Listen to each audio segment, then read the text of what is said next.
If you love the idea of handmade touches but don't want the complicated projects, these gift tags are a great place to start.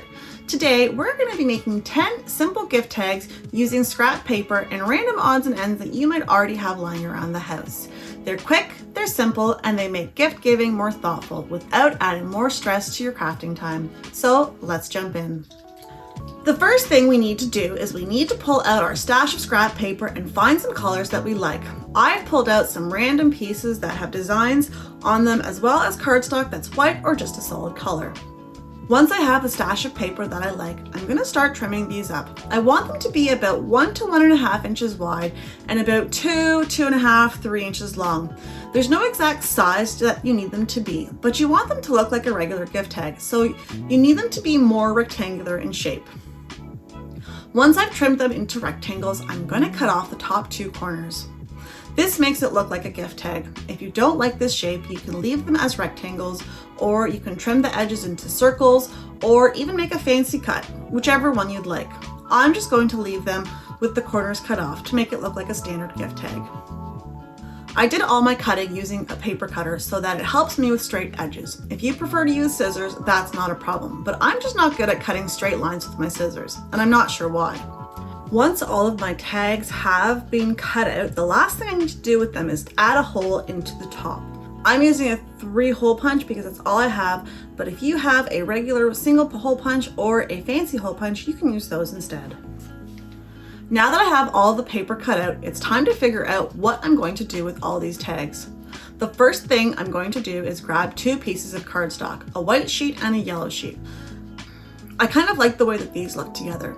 First, I'm going to trim these up to make sure that they're the exact same size because I'm not actually making any of my tags the same size. Next, I'm going to pull out my punches, and I'm going to pull out the punch letter K, and I'm going to punch it into the bottom center of this tag. You can give this tag to anyone with the letter K starting in their name, but in this case, it's clearly for me, but that's okay. Once I've got the K punched in, I can see that something is still missing from this design. So I'm going to pull out some cute washi tape and place it above the K. So when I place the white tag on top of the yellow one, it gives a better look of what we have, but something is still missing. So I'm quickly going to grab my black marker and I'm actually going to run the marker along the edges of the whole white tag. This will give the design more of a pop. And what I'm going to do next is I'm going to do the same thing with the K. So I'm just going to outline the K with my black marker so that it pops more.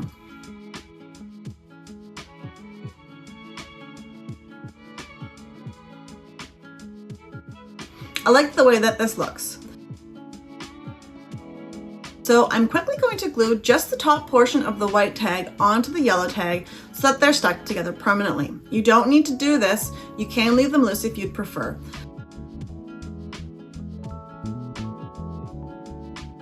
And finally, we're going to add some yellow ribbon to match the yellow backing paper.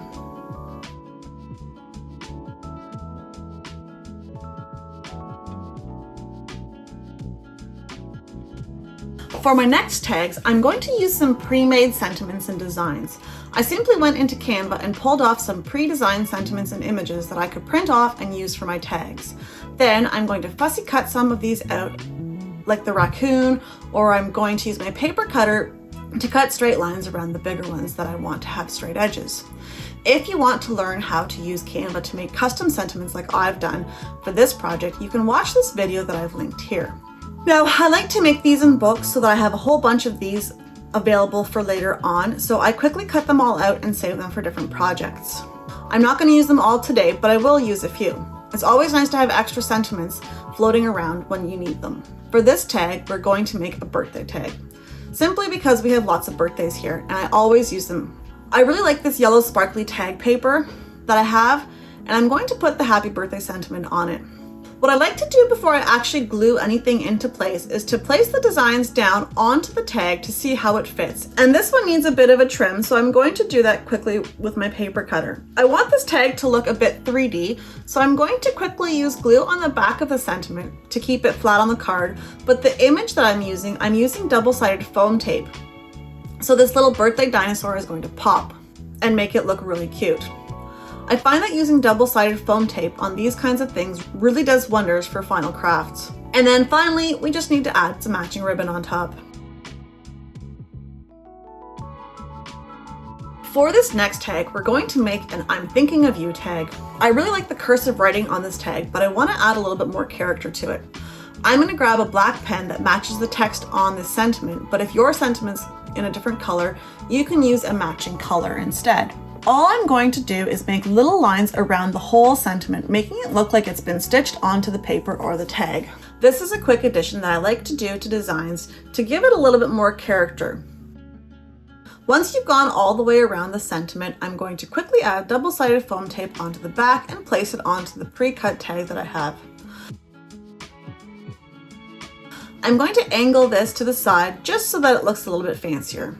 And then we'll add some matching ribbon and voila, another fancy tag is complete. On this next tag, we are going to use a similar method that we did with the previous tag, but instead of adding a black dash around the sentiment, we're going to add a black dash around the outer edge of the tag. This is going to make this whole tag look like it's been sewn together. Again, this is a really quick addition when using your scrap cardstock to make it look even fancier. And this paper that I'm using is already pretty fancy, but it just gives it an extra touch. And again, I'm using a pre-cut sentiment from before.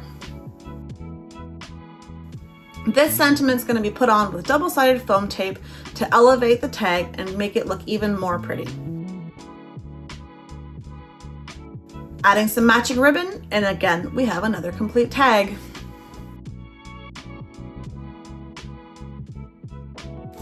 On my next tag, I'm using a piece of cardstock that is actually double-sided, so there's a design on both sides of this tag.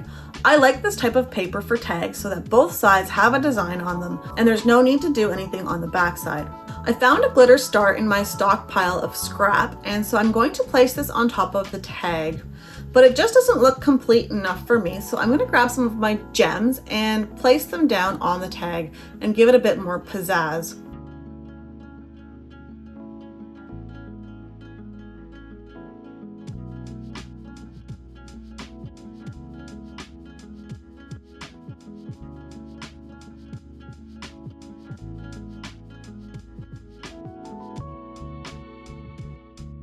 And the final touch is adding a ribbon to match.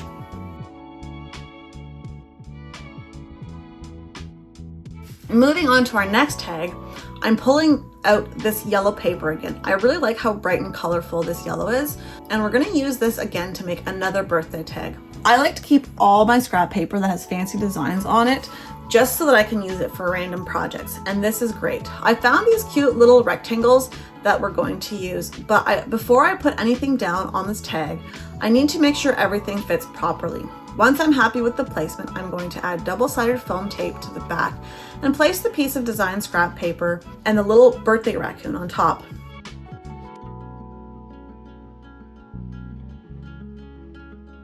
And then again, we add some matching ribbon to finish this off. But now that I'm looking at this tag, it feels like something is missing. So I'm going to add in that punched K that I used before. Initially, I had planned to just outline the K in black marker to make it pop again, but I found that it just wasn't doing the job. So I quickly colored the whole K in black and placed it on top of the little rectangular design that I have on the tag.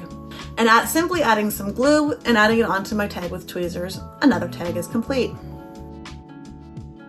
Not all tags need to have a sentiment or to be for a specific reason, and that's where I'm going with this tag.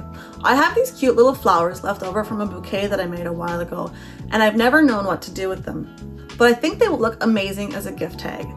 And as a side note, if you want to learn how to make this particular flower, I've left a link to the video for this flower right here so that you can learn how to do that as well. So all I'm doing with this flower is I'm holding it up against different pre-cut tags to see which color I like the best. I think I like this purple one with the flowers on it the best. So I'm simply going to glue on the flower onto my tag and add a matching ribbon. And one more tag is complete. This next tag is going to be a simple one, or at least that's the plan.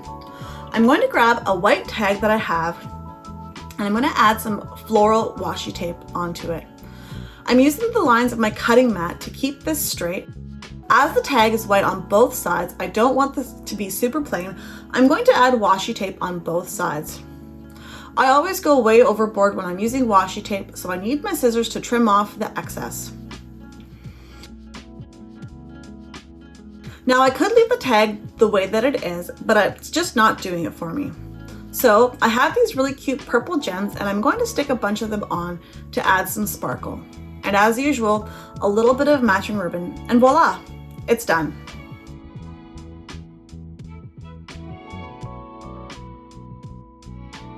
I love using glitter and holographic paper. It is super shiny and fun. So I'm going to use this green paper and make a thinking of you tag. Now I have a few of these little patterned rectangles left over, so I'm going to place one on top of the sentiment and one on bottom. For this tag, I didn't do a good job of pre-measuring beforehand, but the nice thing about using double-sided foam tape is that it peels off of holographic paper very easily and it doesn't take the design with it. So I was able to pull off and adjust my pieces accordingly. I think it turned out really cute with the design on top and bottom of the sentiment.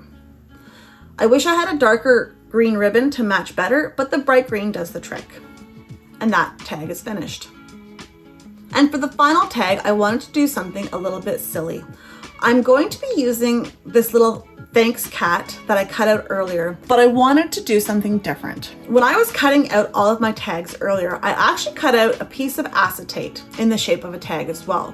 If you don't have acetate, you can use these clear page protectors like I do. So I'm adding on double-sided foam tape onto the back of my thanks cat, and this is going to be placed on top of my acetate, not on top of my cardstock. This is going to let the cat sort of dance around on top of the tag. And the backing tag paper that I have is these cute little flowers, so our cat's kind of dancing around in the flowers. This makes it more lifelike and feel a little bit more special. With this one, I'm not going to glue the front tag to the back tag. I'm simply going to hold them together with a matching ribbon so the cat can dance around.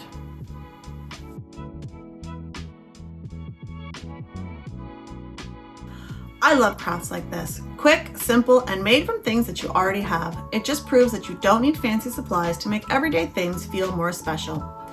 If you're learning how to craft one small project at a time, be sure to subscribe. Thanks for crafting with me today, and I'll see you in the next video. Happy crafting!